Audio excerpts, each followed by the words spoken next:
Hi guys, Shelly Longenecker here from Dinner for a Dollar. I hope you're holding up all right out there with all the crazy things that are going on. I know this is a time of uncertainty and difficulty in all of our lives. And I know that we're all facing fear and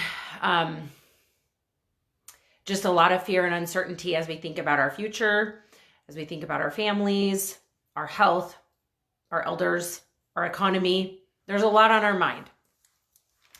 And while I wish that we could just pull the cover over our heads and pretend it's all not happening, we just can't do that. And so I'm coming here today. I'm going to give you guys a series called Sensible Solutions in a Senseless Time. Sensible Food Solutions in a Senseless Time. And over the next week or two, I'm going to be giving you 10 strategies to help you save money on groceries in the middle of these difficult times. And I don't pretend that groceries are the single most important thing right now by any means, but life has to continue on in the middle of this crisis. We still have to feed our families. We still have to live on a budget. And so I'm here to help you do that right now. I know that you all are used to getting content from me teaching you how I feed my family a whole food, produce-rich diet for $1 per person per meal. And many of the strategies that I teach you year-round are still applicable right now. However, these times are unique. And so I'm going to put out several strategies that are specific to this time that can help you as you navigate your food life right now. Help you try to stay on budget even in the middle of complicated times. And so the first strategy that I'm going to share with you actually has almost nothing to do with food and everything to do with getting your mind right. And so let me tell you why I'm sharing this tip with you. We all know in normal times, right? We're told, don't go to the grocery store hungry. And why are we told that? Because if we go to the grocery store hungry, we might buy food that doesn't match our food values. We might buy food that's unhealthy, buy snack food. We might buy things we don't really want to be eating, or we might buy too much because we're hungry. We see all these things and we buy extra. Right now, I want to tell you that you need to get your head right before you go grocery shopping. Not because if you're hungry, you might buy too much, but if you are living in a place of fear or panic and you go to the grocery store in a state of fear or panic, you are going to spend more than you planned. You are going to buy food that your family may not eat. You may buy food that your family cannot afford. You might buy more than you can use or safely store. You might buy things you don't even know how to cook. People in your family don't even like. And so I suggest strongly, in order to save money on groceries during this time, that you set your mind before you go to the store and do not go grocery shopping in a state of fear or panic. And so I'm going to take a few minutes right now and I'm going to teach you how to set your mind right before you go grocery shopping right now. And what you may not know about me, you may know me as Shelly, the Dinner for a Dollar lady, but before that, I actually have my master's in counseling, and I studied counseling for 7 years in college. And then I practiced as a therapist for years later. And so I have a lot of training in mental health, and I approach my life as a therapist does. And so I'm going to share some therapist strategies for you. I'm going to therapize you here for a minute at Dinner for a Dollar. So let me tell you, how can you set your mind right before you go grocery shopping so that you don't shop from a place of fear or panic? Okay, so step one.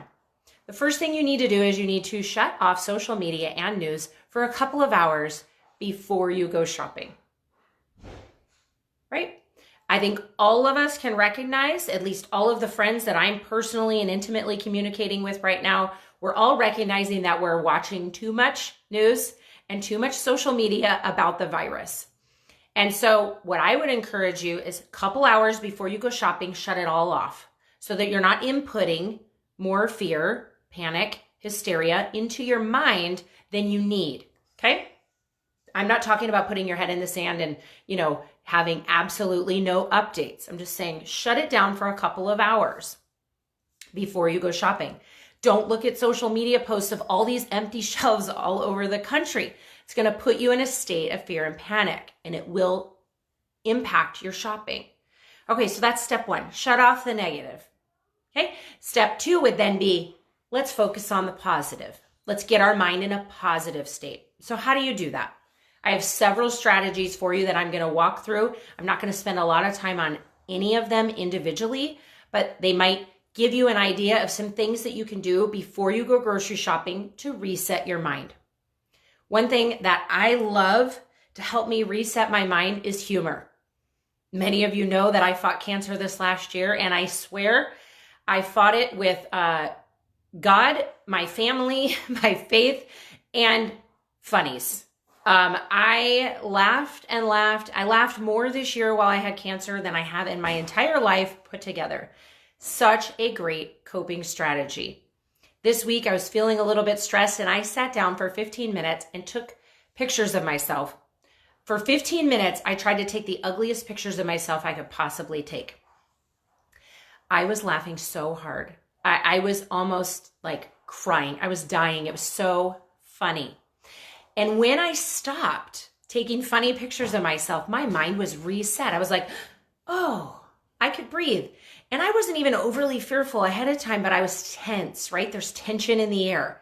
And it was like a pressure release valve was left. So do something funny. I also love play. Play is a really great stress reliever and a really great way to reset all your hormones, reset all your mental processes. And one of my favorite ways to play, because I have 4 kids at home, is to chase them, tackle them, tickle them. We love rough play in our house.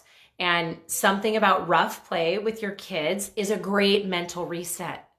The great news about playing rough with our children and fun with our children is it's a good reset for them too, right? Because the tension we're feeling, they're surely feeling on some level depending on their age. And so it gives us a time to reset together.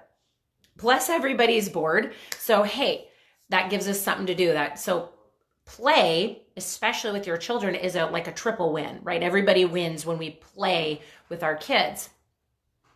Okay, other great tips. Get out in nature. Get some exercise. Get some sunshine.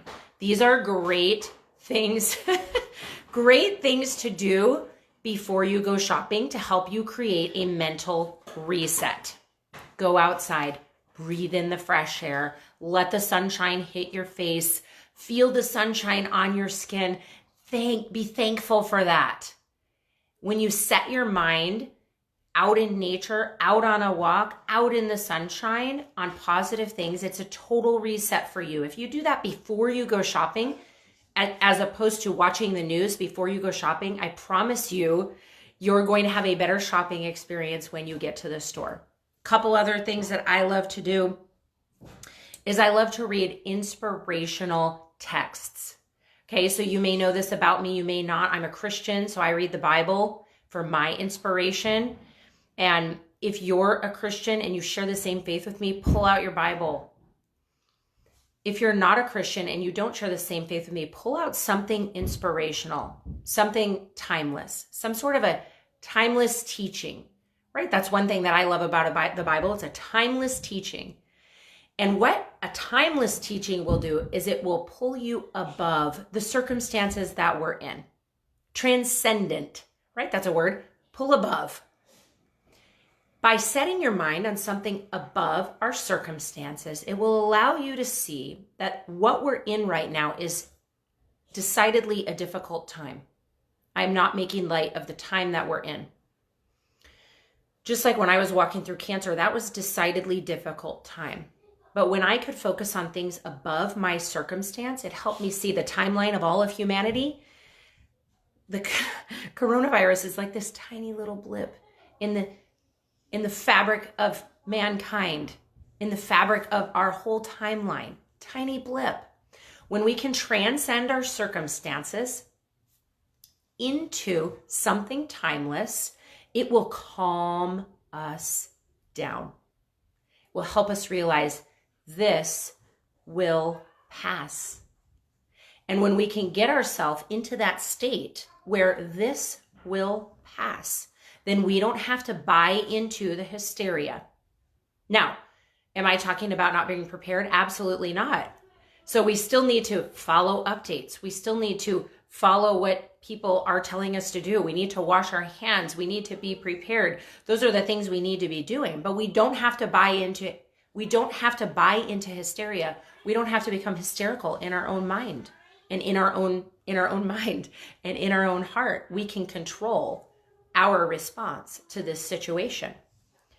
And when we do that, when we get ourselves in control, then when we go into the store, we will buy what our family needs. We will buy what our family can use and safely store. We'll buy what we know how to cook.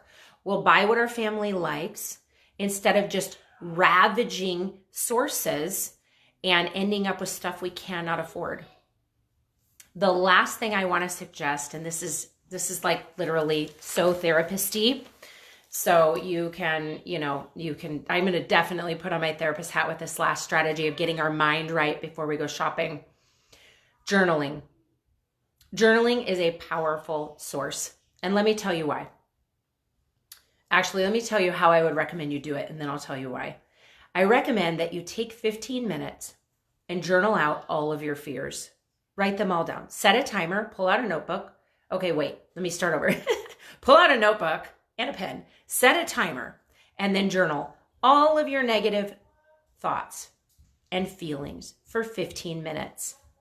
And when the timer goes off, close the journal and get up. What that does is that gives your feelings a space. You're honoring, you're recognizing your feelings. This is scary. Okay, you're allowed to be scared. Okay. But it puts them in a space, it puts them in a box. Give them their 15 minutes to shine, their 15 minutes of fame, and then you leave them there and you go on with your life.